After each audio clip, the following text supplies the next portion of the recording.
بسم اللہ الرحمن الرحیم۔ سامعین و ناظرین ذی وقار، جناب رسول اللہ صلی اللہ علیہ وسلم کو اللہ رب العزت نے جو معراج کروایا، اس معراج کے سفر میں اللہ رب العزت نے بہت سی چیزوں کا مثالی مشاہدہ بھی کروایا، یعنی عالم مثال کی بے مثال امثال جناب رسول اللہ صلی اللہ علیہ وسلم کو دکھائی گئیں۔ نیکی اور برائی کی، اچھی اور بری صورتوں کا مثالی خاکہ جناب رسول اللہ صلی اللہ علیہ وسلم کے سامنے پیش فرمایا گیا۔ چنانچہ معراج کے سفر میں بہت سی چیزوں کا جناب رسول اللہ صلی اللہ علیہ وسلم نے مشاہدہ فرمایا۔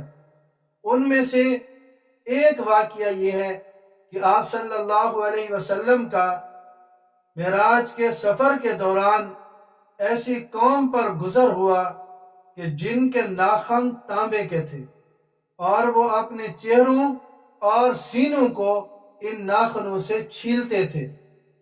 جناب رسول اللہ صلی اللہ علیہ وسلم نے حضرت جبریل امین علیہ السلام سے دریافت کیا کہ یہ کون لوگ ہیں؟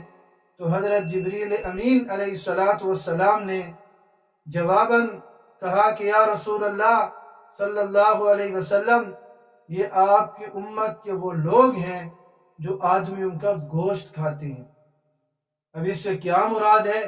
یعنی جو غیبت میں مبتلا ہیں، جو لوگوں کی آبرو پر حرف گیری کرتے ہیں۔ تو کتنا بڑا گناہ ہے کہ اس گناہ کی جو سزا ہونی ہے اس کا جناب رسول اللہ صلی اللہ علیہ وسلم کو معراج کی سفر میں مشاہدہ کروایا گیا کہ یہ سزا ہے۔ بڑے بڑے ناخن ہیں اور اپنے چہروں کو نوچ رہے ہیں اور اپنے سینوں کو چھیل رہے ہیں، تو یہ اتنی بڑی سخت سزا ہے اس کی۔ اسی طرح جناب رسول اللہ صلی اللہ علیہ وسلم نے ایک شخص کو دیکھا کہ وہ نہر میں تیر رہا ہے اور پتھر کے لقمے بنا بنا کے کھا رہا ہے، پتھر کے۔ تو جناب رسول اللہ صلی اللہ علیہ وسلم نے حضرت جبریل امین سے پوچھا کہ یہ کون ہے؟ تو حضور اکرم صلی اللہ علیہ وسلم کے دریافت فرمانے پر حضرت جبریل امین نے جواب دیا کہ یا رسول اللہ صلی اللہ علیہ وسلم، یہ سود خور ہے، سود کھانے والا ہے۔ تو غیبت کرنا اور سودی معاملات کرنا کتنا بڑا گناہ ہے، یہ آپ خود اندازہ لگائیں، جس میں مسلمانوں کی اکثریت مبتلا ہے۔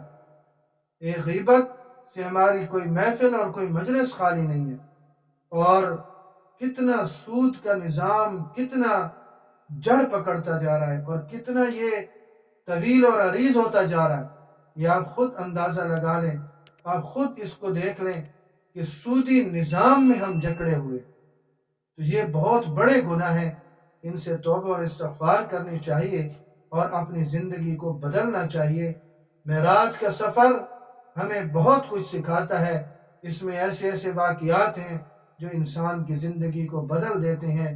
ممکن ہے کہ میرا یہ واقعہ بھی کسی کی زندگی کو بدلنے میں کام آ جائے اور کسی کی زندگی کی کایا پلٹ جائے، تو میری نجات کے لیے یہی کافی ہوگا۔ اللہ رب العزت مجھے اور آپ سب کو جناب رسول اللہ صلی اللہ علیہ وسلم کی تعلیمات پر مکمل عمل کرنے کی توفیق نصیب فرمائے۔